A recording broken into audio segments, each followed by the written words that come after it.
SPUFalcons.com here with Coach Arby Busey, the women's soccer team coach, starting your second year at the helm. Your thoughts? It's just exciting to be back. The beginning of season's a fun time for everyone. We haven't seen each other in a couple months, so it's just great, a little bit of a family reunion when we get back, and we're working with that excitement in a group that's just a fantastic group of young women to work with. So we're excited about how things have gone thus far. I'm excited to be back at SPU. Coming into last year, that was not necessarily assured, and excited to be in with a great group of women. Last year, you were the interim head coach, and in December, you were named the full-time coach. Does that change your approach at all? I don't think so. It doesn't change that much. Last year it was kind of a dress rehearsal in a lot of ways. There wasn't anything that I didn't think I could do based upon having an interim tag, and there's not anything this year that I feel that I have more freedom to do in terms of not having that tag. I think it's business as usual, and we'll do things much the same way that we did last year based upon the success that we had. Well, it was business as usual last year. The team kept your NCAA tournament streak alive. How difficult will that be this year to get into the playoffs? It's always difficult. I think that's a testament to all the women that have come through this program and all the coaches that have been a part of this thing. To continue to do that year after year after year after year is like I say, a testament to the quality of the human beings that we have in this program and their commitment to each other, and to kind of uphold that as something that we take a lot of pride in. And it's not easy. And last year we got in by the skin of our teeth. This year we'd like to have a little bit more cushion going into that final day, and take some of the drama out of the announcement. But if drama is what it takes, we'll be more than happy to get in there that way again.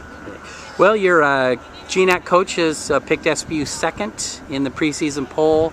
Your thoughts on that projection? Flattered. I think that the top dogs are the top dogs, and they have been now for several years, and they deserve to be at the top until somebody knocks them off the perch, and to be thought of as the next best team. We're flattered by it, but ultimately what matters is where we end up. It's not where we start, it's where we end up. And I think what that does is signify how much respect the league has for us, and how much respect we're going to see when we travel to their venues or when they come in and play us here, that we're going to get everybody's best game. And we're excited about it, and hope to finish. If it's second, first, whatever, we'll take it, get in that GNAC tournament and go from there. You've got some key personnel to replace, some seniors who graduated last year. How will you go about doing that? Yeah, it's one of these things. Some of those people are irreplaceable. You can't replace them. It's not a direct fit. So we're going to have to, grow some new personalities in some different roles. We're going to have to ask some of the personalities that we have here to take on some different roles. I think we've got people that are fully capable of stepping in and kind of filling the void that some of the losses that we had created. And thus far in the spring, we've had a lot of people stepping up and doing a great job of kind of addressing some of those voids. One of your key returnees is senior forward Hannah Husers, the GNAC Player of the Year last year. She led the league with 14 goals. What makes her such a special player? It's great to have somebody like that in your team, for sure. We're excited about what she can do in her last year. I just think she brings so much energy to the game. I think she's got size, she's got speed, she's got guile, she's got great ideas. She's just a difficult matchup, really, for anybody, because physically she's imposing, speed-wise she's imposing, technically she can put the ball in the goal. She has all the tools that have made her so great, and we've seen it every day in practice so far, so we're excited to kind of turn her loose again. Well, you will field 6 new freshman Falcons this year. Would you talk about that recruiting class? Yeah, we're really excited about the group that we brought in. They're a great group. They've come in and really established themselves. Emily Barnett is a young lady out of Oregon who's come in with a little bit of a nick. She had a knee injury in January that she's still kind of recovering from, but making huge strides, and she'll be somebody that hopefully will join us sooner rather than later. Asia Cayetano is somebody whose older brother goes here, so it's another piece to the family that we add here at SPU, and she's been fantastic. She's a kid that we saw play with a team out of Boise, Idaho, and has come in and is really athletic, and I think shown that she's a little bit more ready for the college game than maybe we thought even that she would be, so that's been a great surprise. Mason Minder is a young lady out of Camas, Washington, who we saw several times. I think the last time that I watched her play was in the high school state semifinals. Led that team as a senior last year and provides great leadership. She's very, very confident in the back line and somebody that will have a large impact as we move forward here.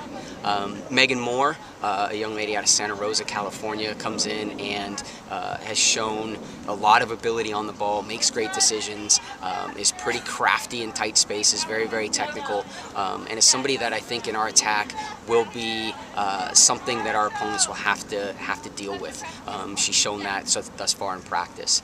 Megan Nielsen, a local player from Des Moines, coming off of a state high school championship last year where she played for one of our alumni, Alexa Diaz at Seattle Christian, has been fantastic as a right back. She'll come in and she'll fight for time right away. Again, a kid that has a ton of skill, a great decision maker on the ball, and has been bright thus far. And lastly, Sierra Smith, who comes to us also from Boise, played club soccer a bit with Asia, and is a goal scorer. Just pure out and out, she will score goals. Size, not imposing until you see the score sheet, and her name will show up. I mean, she's really, really rapid, very quick, very fast, the kind of player that finds herself in behind the back line frequently during games and puts herself in position to score goals. Another new face this year, you brought in assistant coach Vanessa Valentine. What does she bring to your staff? Yeah, Vanessa's fantastic. I mean, the passion that she brings on a daily basis, I think, has infected all of us. She brightens up the room when she walks in. She brings a ton of intensity as well to the training field. She's somebody that is a defender by position, and that's a place where we certainly can grow, and she's added a ton of value in terms of insight and approach to coaching the defending group that we have. So she's been a huge asset thus far in the limited time that she's been here. And Vanessa rounds out your coaching staff that includes two other assistants who are returning this year. Talk about that. Yeah, the two other assistants that are returning, we have Amanda Johnson, now Amanda Axelson, of our 2008 National Championship group, someone who's played here, been through it, a fantastic role model for our girls and a great coach in her own right. Somebody that can reflect back to her experience and add value to the current girls' experience here. And lastly, Kevin Sakuda, the ultimate soccer guy, has a huge playing pedigree, background, and a great coaching background as well. I think his demeanor is one that fits in so well with our coaching staff and the girls on the team, always positive, and just another fantastic role model for the young women in our program to have at their disposal. Great. Well, thank you very much, Coach, and good luck this season. Thank you.